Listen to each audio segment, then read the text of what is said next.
بدلہ بعد ما سمعہ فانما اثمہ علی الذین یبدلونہ، تو جو کوئی وصیت کو بدل ڈالے اس کے بعد کہ اس نے وصیت سنی تھی تو اس کا گناہ اسی پر ہوگا.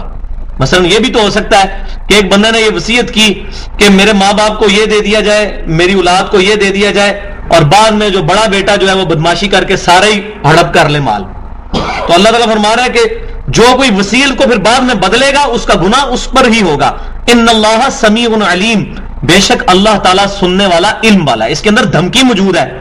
یہ نہ سمجھنا کہ دنیا کے قانون جو ہے ان کو تم دھوکہ دے کر کسی کا مال ہڑپ کر لو گے، اور ایک بڑا بھائی جو ہے وہ چھوٹی بہنوں کا اور بھائیوں کا اور قریبی اپنے جو ماں باپ کے رشتہ داروں کا جو ہے وہ مال ہڑپ کر لے گا اور یہ سمجھ لے کہ میں کامیاب ہو گیا، میری کوئی پکڑ نہیں. ان اللہ سمیع علیم، بے شک اللہ تعالیٰ سب کچھ سننے والا اور علم والا ہے. اللہ کو نہیں دھوکہ دے سکتے.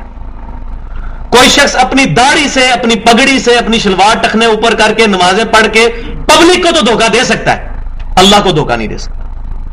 قیامت والے دن کتنے کتنے دنیا میں پرہیزگار لوگ، جن کو لوگ بہت بڑے بڑے بزرگ سمجھتے تھے، بہت بڑی بڑی جماعتوں کے لیڈر سمجھتے تھے، ہو سکتا ہے اللہ تعالیٰ کی بارگاہ میں ذلیل ہو رہے ہوں.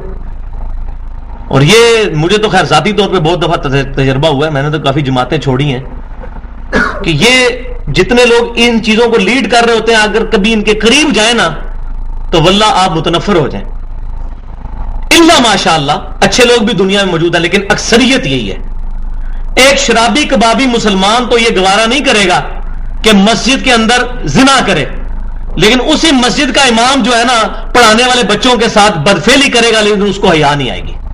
اتنا نہ ڈر ہوگا. یہ اب دیکھ لیں، ایک شرابی کبابی مسلمان جو ہے وہ شاید جرت نہ کرے کہ مسجد کے چندے میں سے کھائے، لیکن مولوی جو ہے مسجد کے چندے میں سے کھائے گا، مدرسہ علیحدہ بنائے گا، تو آپ دیکھیں گے کہ سال پہلے اس کے بعد سائیکل تھی، اب وہ جو ہے وہ گاڑی کے اندر گھوم رہا ہوگا.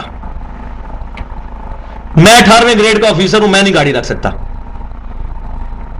یہ کیسے رکھ لیتے ہیں؟ تنخواہ دیکھیں گے تو 5000. تو گاڑی جو ہے وہ ڈیزل سے تو نہیں چلتی، پانی سے تو نہیں چلتی، ڈیزل یا پیٹرول سے چلتی ہے، اور مفت تو نہیں ہے.